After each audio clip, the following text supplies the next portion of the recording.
देख रहे हैं नेटवर्क 33 राजकुमार के साथ। तो चलिए पढ़ते हैं आज की कहानी की ओर।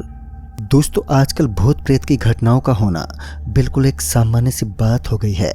काफ़ी लोगों के साथ इस तरह के हादसे अक्सर हो ही जाते हैं। आज की ये घटना गुजरात की है। गुजरात के रहने वाले अंकुश और उनके दोस्त राजीव के साथ घटी एक सच्ची घटना है। इस घटना का जिक्र जब भी वह किसी के साथ करते हैं तो उनका शरीर थर थर कँपाने लगता है। यह घटना करीब 3 साल पुरानी है, जब गांव में अंकुश की एक बेहद मशहूर और बेहद पुरानी दुकान थी। तो आखिर क्या हुआ था अंकुश और उसके मित्र राजीव के साथ, तो चलिए आइए जानते हैं। अंकुश के पापा काफ़ी सालों से उन्हीं के गांव में हाईवे से सटी एक दुकान पर काम करते थे। दरअसल यह दुकान मांस वगैरह आदि की थी, और जब अंकुश के पापा की तबीयत बिगड़ने लगी तो अंकुश ने धीरे धीरे उस दुकान को संभालना शुरू कर दिया। हालांकि उस वक्त अंकुश दूसरे बिजनेस में लगा हुआ था। अब अंकुश ने दुकान पर अपना ध्यान केंद्रित करना ही ठीक समझा। फिर बीतते दिनों के साथ साथ अंकुश ने अपनी दुकान को एक बड़े से ढाबे के रूप में तब्दील कर दिया। खैर, एक शाम ऐसी भी बनकर आई जो भले ही अंकुश का कोई नुकसान तो नहीं कर पाई, लेकिन युवा पीढ़ी के अंकुश के सारे विचारों को बदल कर रख दिया। उस दिन अंकुश अपने पार्टनर यानी कि अपने काफ़ी करीबी दोस्त राजीव के साथ अपने बड़े से ढाबे पर काम कर रहा था। और आज गाड़ियों के साथ साथ लोगों की मौजूदगी भी ढाबे पर कुछ ज़्यादा ही थी। देर रात तक दोनों दोस्त ढाबे पर काम करते रहे। जब रात के करीब 11 बजे तब जाकर लोगों की मौजूदगी कम हुई। ऐसा नहीं था कि कोई भी ढाबे पर पहुंच नहीं रहा था। ढाबे पर सिर्फ भीड़ कम हुई थी, लेकिन खाने पीने का सारा सामान यानी कि मांस के साथ साथ समोसा, कचौरी और सारी चीज़ें लगभग ख़त्म हो चुकी थी। तो ऐसे में अब उनके पास दुकान बंद करने का ही एक चारा बचा था। जब उन्होंने एक बार के लिए अपनी निगाहें घड़ी की तरफ घुमाई तो उन्होंने देखा कि आज उन्हें घर पहुंचते पहुंचते काफ़ी ज़्यादा देरी हो चुकी है। फिर दोनों अपनी बाइक पर सवार होकर घर की तरफ निकलने लगे। तभी बाइक के पहिए से एक बहुत ही ज़ोर की आवाज़ आई, और जब अंकुश ने बाइक के टायर की तरफ देखा तो पता चला कि बाइक के टायर की ट्यूब बुरी तरह से फट चुकी है। यानी उन्हें अपने गांव की दूरी, जो यहाँ से करीब 2 किलोमीटर की थी, उसे पैदल ही तय करना था। बाद में उन्होंने फैसला किया कि आज रात के लिए वह दोनों अपनी दुकान में ही रात बिताएंगे। फिर उन दोनों ने वही किया। उन्होंने दुकान का ताला खोला और फिर से दुकान में दाखिल हुए। तभी एक बुजुर्ग शख्स उनके जस्ट पीछे से आवाज़ देते हुए बोल पड़ा, अरे बेटा, आधा किलो चिकन मिलेगा। जिस पर अंकुश ने साफ साफ मना कर दिया, मगर उस बूढ़े अंकल ने जाते वक्त अंकुश से कहा, बेटा, पास में पड़ने वाला चौराहा बहुत ही खतरनाक है, तो उम्मीद है कि तुम बच के रहोगे। हालांकि वह बुजुर्ग आदमी क्या कहना चाहता था, इस बात का संदेह ना ही अंकुश को था और ना ही राजीव को।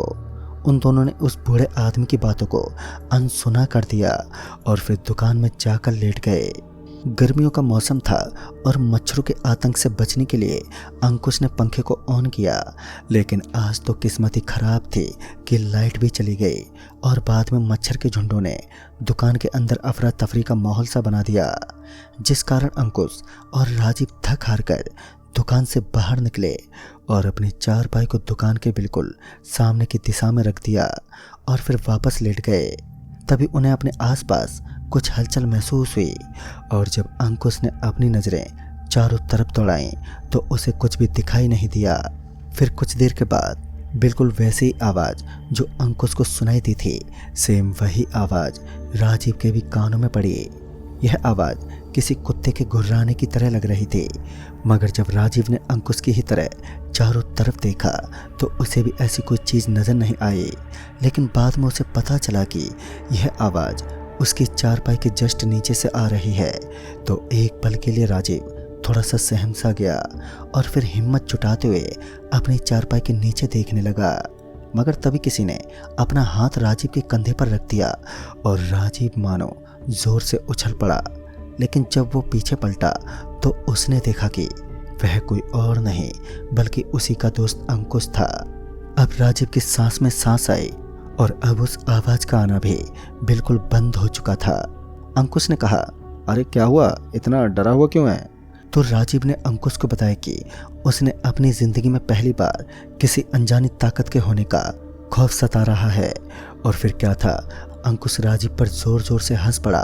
मैं आपको बता दूं कि अंकुश इन सब बातों पर कुछ खास विश्वास नहीं करता था, जिस वजह से उसने उल्टा राजीव का मजाक उड़ाना शुरू कर दिया। तभी अंकुश की चारपाई एकदम से हिलने लगी। ऐसा लग रहा था मानो कोई उस चारपाई के नीचे जाकर उसे जोर जोर से हिला रहा है।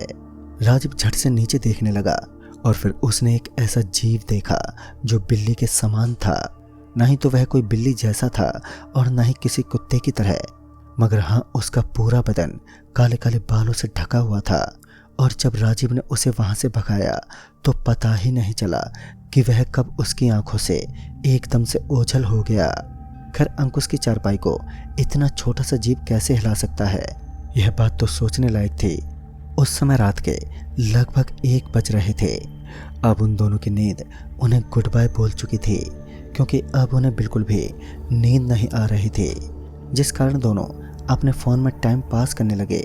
लगभग आधे पौने घंटे तक सब कुछ एकदम सही रहा, लेकिन थोड़ी ही देर बाद शुरू हुआ उस मनहूस रात का पूरा खौफनाक, दिल दहला देने वाला वक्त।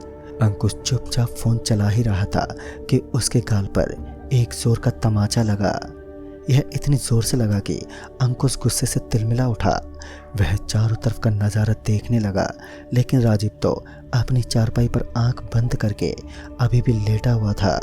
और उसके अलावा यहाँ चारों ओर तो कोई भी उसके अलावा मौजूद नहीं था। अंकुश अपनी चारपाई से खड़ा हुआ और अंधेरे से डूबी इस रात में हाईवे पर चारों ओर देखने लगा, लेकिन यहाँ दूर दूर तक बंजर पड़ी सड़कें नजर आ रही थी। और तभी लाइट का आगमन हुआ तो अंकुश राजीव के पास पहुंचा और उसे पूरी बात बताई। तभी राजीव ने कहा, मैंने पहले भी बोला था, यहाँ पर कुछ तो बहुत बड़ी गड़बड़ है और उसे हम लोग देख नहीं पा रहे हैं और न ही उसे महसूस कर पा रहे हैं। राजीव और अंकुश दोनों बुरी तरह से कांपते हुए दुकान में दाखिल हुए और दुकान में पहुंचने के बाद उन दोनों ने दरवाजे को अंदर से लॉक कर लिया, ताकि वह किसी अनजानी ताकत से बचकर वहां पर रह सकें। फिर थोड़ी देर के बाद बाहर से आवाज आई, हेलो भाई साहब, क्या थोड़ा खाना मिल सकता है? आपको एडवांस पैसे मिल जाएंगे। मगर खाना तो कब का ख़त्म हो चुका था। इससे पहले कि वह आवाज़ एक बार फिर से आती कि अंकुश ने वहाँ का दरवाज़ा खोल दिया। और जब वो बाहर निकला तो उसकी सांसें तेज होने लगी, क्योंकि बाहर का पूरा नज़ारा एकदम खाली था। चारों ओर एक गहरे सन्नाटे की चादर बिछी हुई थी। और फिर अचानक ही पता नहीं कैसे, मगर अंकुश का शरीर उसके कंट्रोल से पूरी तरह से बाहर हो चुका था। वह ना चाहते हुए भी चौराहे की तरफ चल पड़ा और उसके पीछे पीछे राजीव भी। राजीव को समझ नहीं आ रहा था कि आखिर अंकुश क्यों उस रास्ते की तरफ लगातार बढ़ता ही जा रहा है। राजीव भी बिना कुछ सोचे समझे उसके पीछे पीछे चलता ही रहा। मगर उसी वक्त राजीव को अपने पीछे से अपने ही दोस्त यानी कि अंकुश की आवाज़ आई। और जब राजीव पीछे पलटा तो उसे अपनी आंखों पर विश्वास ही नहीं हुआ कि उसके जस्ट पीछे उसका मित्र अंकुश खड़ा था। फिर जोर जोर से चीखने और चिल्लाने की आवाज़ें राजीव के कानों में पड़ी तो उसने देखा कि उसका दोस्त अंकुश बहुत जोर जोर से चीख रहा था। साथ ही वह छटपटाने लगा। ऐसा लग रहा था मानो किसी ने उसका शरीर हवा में लटकाया हो। राजीव का दिमाग काम करना बंद कर चुका था, क्योंकि अक्सर डर के माहौल में राजीव का दिमाग काम करना बंद कर देता है। अब जो करना था तो वो सिर्फ अंकुश को ही करना था। अंकुश ने किसी तरह अपने आप को संभाला और फिर अपनी पूरी ताकत झोंककर वहां से भागने की कोशिश करने लगा। और फिर वह सफल भी हुआ। मगर वो यह बात अच्छे तरीके से जान चुका था कि दुकान में रहना मतलब अपनी मौत को दावत देना है।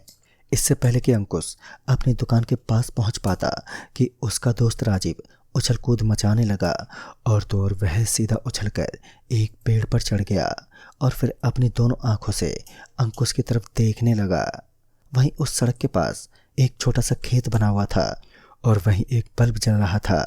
मगर जब अंकुश ने अपनी नज़रें राजीव पर गड़ाई तो उसने देखा कि अब उसका पूरा शरीर बदलने लगा है और साथ ही उसका चेहरा भी किसी शैतान जैसा बन गया है।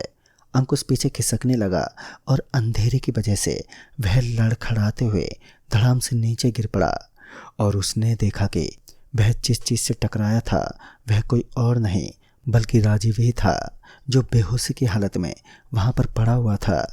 अब अंकुश पूरी कोशिश करते हुए राजीव को उठाने लगा और थोड़ी मशक्कत करने के बाद वह होश में आया और फिर सही मौका मिलते ही राजीव और अंकुश उसी खेत की दिशा की तरफ भाग पड़े और लगातार 5 मिनट भागने के बाद वह दोनों अंत में उस जगह पर पहुंच ही गए जहां एक छोटा सा चमकता हुआ घर बना हुआ था।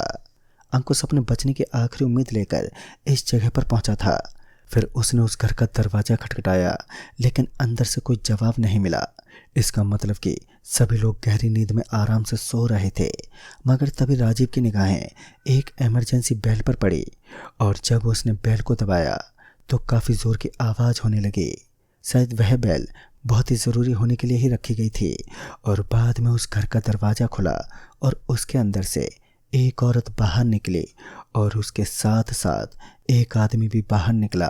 और फिर राजीव और अंकुश को अंदर आने को कहा और फिर जाकर राजीव और अंकुश ने अपनी आप बीती उन दोनों को बताई तो उनके भी होश उड़ गए।